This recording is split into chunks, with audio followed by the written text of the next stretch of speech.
Hello po mga kababayan, si Dante Maravillas. Ano niya, Mr. Maravillas, yung mga balita. Like and share mo na po, mga kababayan, habang nagkakapi-kapi tayo. Paki-share ninyo itong ating video ngayon. Ano yung ah, almusal mo ngayon? Simple lang po. Tinapay, sandwich, may konting palaman. Siyempre. Nandito ngayon sa amin si Vince Dizon. Kadarating pa lang sa Bicol International Airport. Na-invite tayo sana to cover. Kaya lang may mga lakad po tayo kasi. At ito siya mga kababayan. Kadarating pa lang dito sa sa Albay. In-invite tayo ng Albay Media to cover. Nandito siya para mag-inspection po sa mga infrastructure projects dito sa Albay, Sorsogon, pati sa Samar. Yan si Vince Dizon. Kadarating pa lang po sa Bicol International Airport. So sabi dito sa balita ng Abante News Online, pasado alas 7 ngayong umaga, dumating ang eroplanong sinasakyan ni DPWH Secretary Vince Dizon sa Bicol International Airport. Personal siyang sinalubong ng mga opisyal ng DPWH Bicol, Philippine National Police at ilang lokal na opisyal ng Albay at Camarines Sur.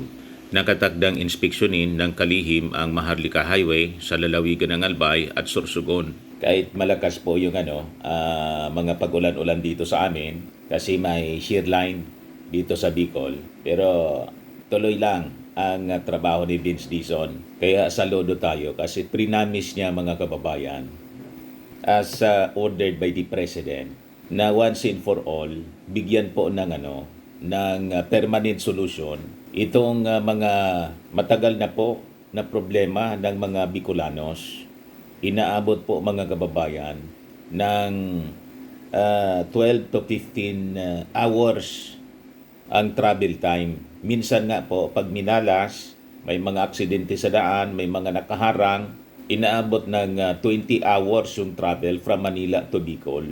So grabe po yung epekto sa aming local economy at siyempre sa mga ordinaryong pasahero po na gumagamit ng Maharlika Highway. Kasi po, walang nangyaring major rehabilitation for the past 15 years. 50 years. Panon pa, mga kababayan, ng tatay ng ating Pangulong Bongbong Marcos, si Apo Lakay, hanggang ngayon lang, sa panahon na naman ng isang Marcos na Pangulo. Yan ang nakakalungkot. Yung Bicol, mga kababayan, opposition country ito. Lagi itong anti-Marcos. Panalo dito ang mga dilawan palagi. Pero yung mga dilawan, mga kababayan, yun ang nakakalungkot na mga naging leader ng ating bansa. Ang daming senador na dilawan po. Laging nagpapromise sila na aayusin pati kuryente dito sa amin. Ng presyo ng kuryente mga kababayan per kilowatt hour, mas mahal pa kaysa sa Maynila. Pero nandito sa amin yung geothermal. Kada eleksyon, yun ang promise ng mga nananalong Bicolanong senador. Alam na niyo kung sino yung mga nananalong Bicolanong senador? Wala man pong nangyayari. Di ba? Laging ganun ang issue nila. At pati itong kalsada. Ginawa pong palabigasan po ang kalsada, mga infrastruktura. Lahat band-aid solution ang ginagawa nila. Patagpi-tagpi. Kasi nga po, may pera sa kalsada. Pag-check po ninyo, Secretary Vince Dizon, kasi yung mga ginagawang kalsada rito, as usual, nadaanan namin dito sa Legazpi City to Tabaco, may mga reblocking. Yung mga bakal, yung kabilya po, hindi natin maintindihan kung bakit kaputo lang mga ganyan lang yung kabilya, mga kababayan. Yung bakal, nandun lang sa gilid ng ginagawang kalsada. Hindi man po yung talagang ginaganon. Di ba? Sala-sala yung tawag sa amin. Na yun ang mga quality ng mga kalsada. Na parang gumagawa po ng bahay, di ba? kung saan nakikita niyo yung paggawa ng bahay. May gano'n na bakal mismo sa flooring. Wala po ang mga kalsada. Ang ginagawa nila para may makitang bakal sa inspeksyon, nandun sa gilid lang po, nakatusok, mga ganyan lang. Nakita ko dito sa barangay Bigaa, Rawis, Legazpi City, yung reblocking. Sabi ko, bakit ganon? Ano ang silbi ng bakal na ilalagay mo doon sa gilid ng kalsada? Nakalimutan kong videohan kasi siyempre nagda-drive ako yung relief operation kami. Nadaanan ko yung ginagawang repair mga kababayan dito sa Bigaa, Legazpi City. Sabi ko, bakit ganon? Ganito siya para kung ito yung kalsada, dito lang yung bakal linalagyan ng bakal nila dito sa gilid. Hindi man yung ganyan, dapat ganyan yung bakal na parang yung flooring na sinisemento para hindi siya magiba. That is yung gumagawa ng tulay, dapat na binabanigan ng bakal, yun dapat ang ginagawa nila. That is the design ng mga kalsada nung panahon ni Apo Lakay. Nang mga dumaang panahon, pumasok yung Cory administration mga kababayan, na bago yung design ng mga kalsada sa Marlica. In words, yung mga dating kalsada, hindi giniba nila. Yung may mga bakal, mga original na pinagawa noon, giniba nila yon, pinalitan ng walang bakal sa ilalim para madaling magiba. Yun ang nangyayari. Yun ang mga designs ng DPWH. Nung nasa mainstream media ako mga kababayan, yun ang kini-question natin palagi. Tinatanong natin sa regional director ng DPWH kung bakit yung mga kalsada hindi na tulad noon ang design. Iyon na niya yung bagong design ngayon. Yun ang sinasabi palagi, paliwanag ng DPWH Regional Director dito sa amin noon nung nasa mainstream media tayo. Hindi man tayo engineer, pero common sense. Di ba po? Yun ang dahilan kung bakit madaling magiba ang mga kalsada. Kasi siyempre, pag umuulan, kahit simentado yung kalsada, di ba? Yung tubig ulan pumapasok sa ilalim. Yung ilalim ng kalsada mga kababayan, siyempre lupa, papasokin ng tubig sa ilalim. Pag pumasok yung tubig sa ilalim, mga kababayan, malumoy. Ano yung tawag doon sa Tagalog? Lalambot sa ilalim ng lupa. Yung ilalim na lupa lalambot kasi may tubig. Lalo't hindi man masyado dinasok. Tawag doon dinasok. Yung yung ginagamit na rodilyo, yung pandasok ang tawag dito sa amin, ang liliit yung ginagamit nila. So hindi kasing bigat nung panahon na talagang ang lalaki yung ginagamit na heavy equipment para maging compact yung ilalim. Kasi nga, tinitipid nila pati yung trabaho, mga kababayan, minamadali, tinitipid, pati yung equipment, maliliit kasi sinubcontract. Ayon, hindi pa umaabot ang isang taon, sira na. Kasi dinadaanan siyempre, National Highway, dinadaanan ng malalaking trucks. Trucks mismo ng mga kontraktor na hakot ng hakot ng mga boulders galing sa Mayon Volcano, nininegosyo all throughout the country, and yung iba for export na, yung Mayon rocks, sila man lang po ang nakakagiba, yung mga contractors. Wala silang paki kasi pag nasira, kasabwat yung yung mga officials magre-request ng funding sa national government. Yun po ang palabigasan ng mga contractors, officials. Nakagawian na nila yung ganon. Collapsible palagi. Yung madali, mga kababayan, masira yung mga kalsada para every year may budget na ina-allocate. Doon sila tumitiba. Yun ang rason kung bakit yung mga contractors, mga politiko, yaman nila.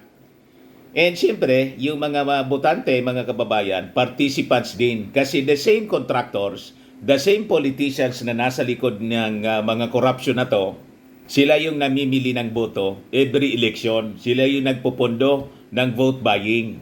Kaya sila nananatili sa posisyon. Nananatili ang corruption.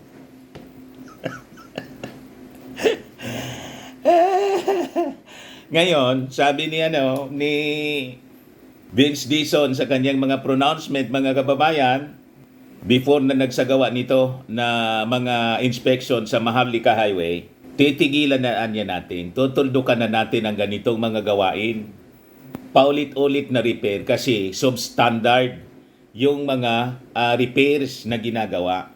Major rehabilitation. Pang long term po ito. Hindi band-aid. Ipatitigil na niya yung mga patsi-patsi na ginagawa na mga reblocking na walang tigil, mga kababayan. All year round may reblocking. For the past 30 years. Yung reblocking dito, ganon ang nangyayari. For the past 30 years, paulit-ulit lang. Pag natapos yung sa unahan, yung naunang pinatrabaho, giba na naman.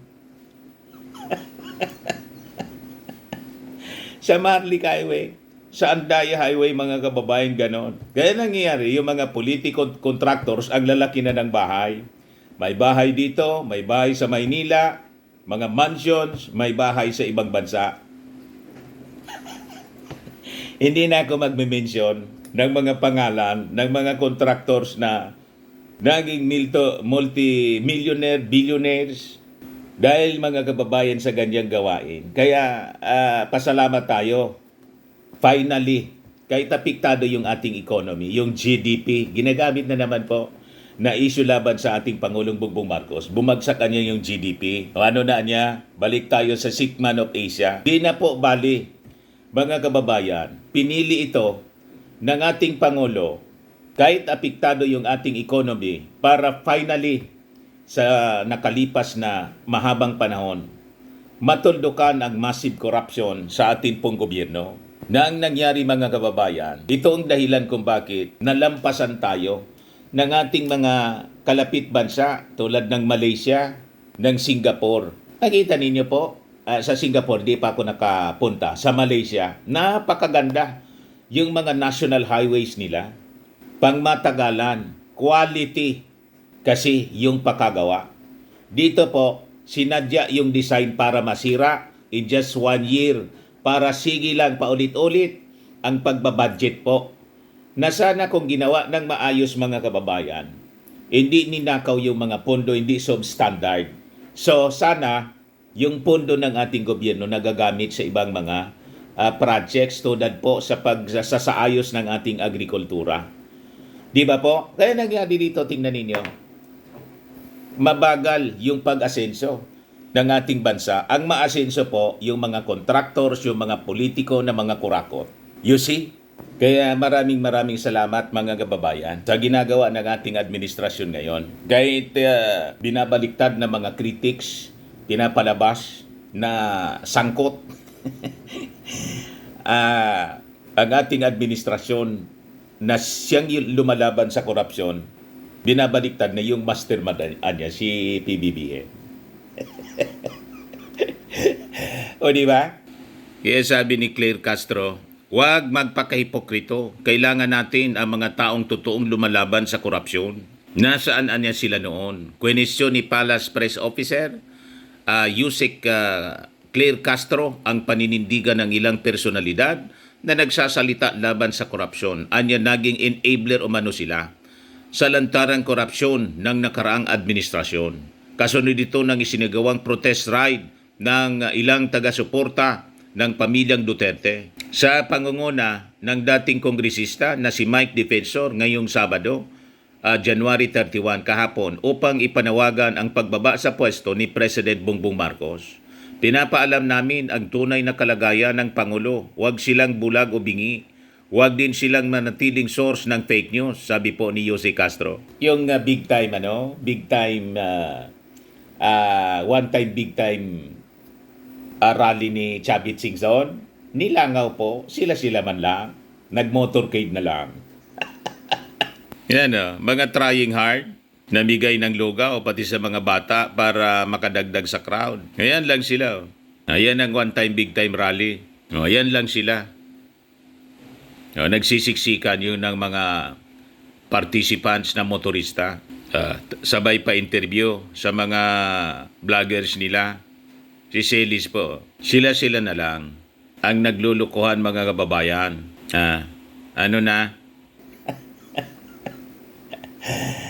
Sabi ko sa inyo. Yan lang sila. Yan. Mga nakamotor, yung mga sasakyan, ilan-ilan lang naman dyan yung participant. Ito yung pag-ingay nila mga kababayan sa EDSA.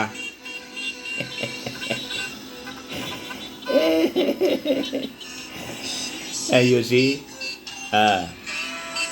Sinupalpal ni Jose Castro. Enabler niya sila. Nasaan niya sila noon? Di ba? May ginawa ba sila, mga kababayan, para labanan yung korupsyon? Hindi. Yung ghost flood control projects. Aware si Digong, sinabi niya nga niya po, na alam niya na nangyayari yung mga ghost projects. Walang ginawa yung previous administration. Lumaki pa yung mga contractors, yung mga politiko na sangkot dito. Pero yung ating administrasyon, nakita naman po ninyo, ilan na yung mga nakakulong ngayon. Marami nang nakakulong, mga wanted, at may mga case build-up pa sa iba pang mga senador. Isa na ang dating senador ang nakakulong. You see? At bilyon na rin, mga kababayan, na assets yung mga naka-freeze. At may mga milyon, almost half billion na, mga kababayan, yung nabawi na pera galing dito sa mga sangkot sa korupsyon sa flood control. Never ito na nangyari sa mga previous administrations. Ngayon lang ito nangyari sa Marcos administration. Tama pa? So anyway, yan man lang po yung ating short video ngayon. Ako po si Dante Maravillas. Bye-bye po. God bless.